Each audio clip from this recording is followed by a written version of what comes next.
मसीह में प्रियो भाइयों और बहनों, मेरे ओर से आप सबों को जय मसीह की। आज मैं लेकर आया हूँ परमेश्वर का संदेश। वो है प्रेम का परिभाषा क्या है।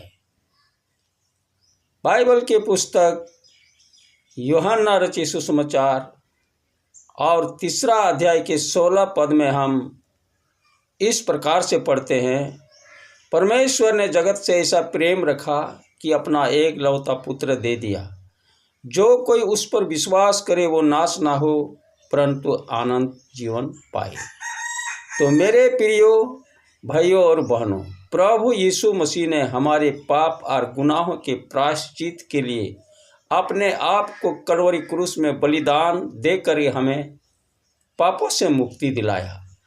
तो मेरे प्रियो, हम आप सबों से इस वचन के द्वारा मैं यही बताना चाहता हूँ कि प्रभु यीशु मसीह ने कहा कि जैसा मैंने तुझसे प्रेम किया वैसा ही तुम भी अपने पड़ोसियों से प्रेम रखो। तो मेरे प्रियो, इसलिए पौलुस प्रेरित इस प्रकार से हमें कहते हैं, पहला कुरिन्थ की पत्री और उनका 13 अध्याय के पहला पद से लेकर 3 पद तक जब तक हम पढ़ते हैं तो यहाँ वचन हमें बताता है कि यदि मैं मनुष्य का और स्वर्गदूतों का बोलियां बोलूं और प्रेम ना रखूं तो मैं ठनठनाता हुआ पीतल और झनझनाती हुई झांझ है।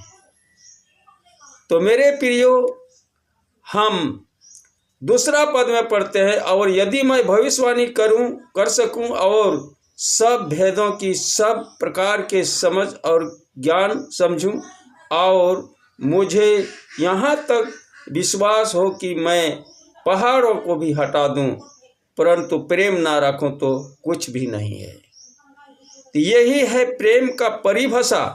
और 3 पद में कहता है, और यदि मैं अपनी संपूर्ण संपत्ति कंगालों को खिला दूं या अपनी देह जलाने के लिए दे दूं और प्रेम ना रखूं तो मुझे कुछ भी लाभ नहीं।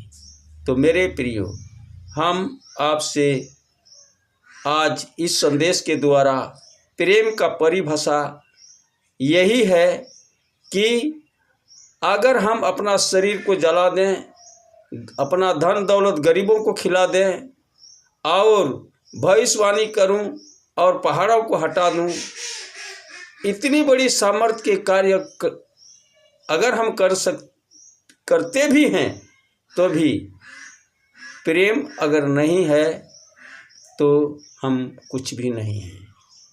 तो मेरे प्रियो, इस वचन के द्वारा हम प्रेम के बारे में हमें यही शिक्षा देता है कि हम जो कुछ भी करें लेकिन प्रेम नहीं तो कुछ भी नहीं। इस वचन के द्वारा आप सबों को आशीष मिले। धन्यवाद। आमीन।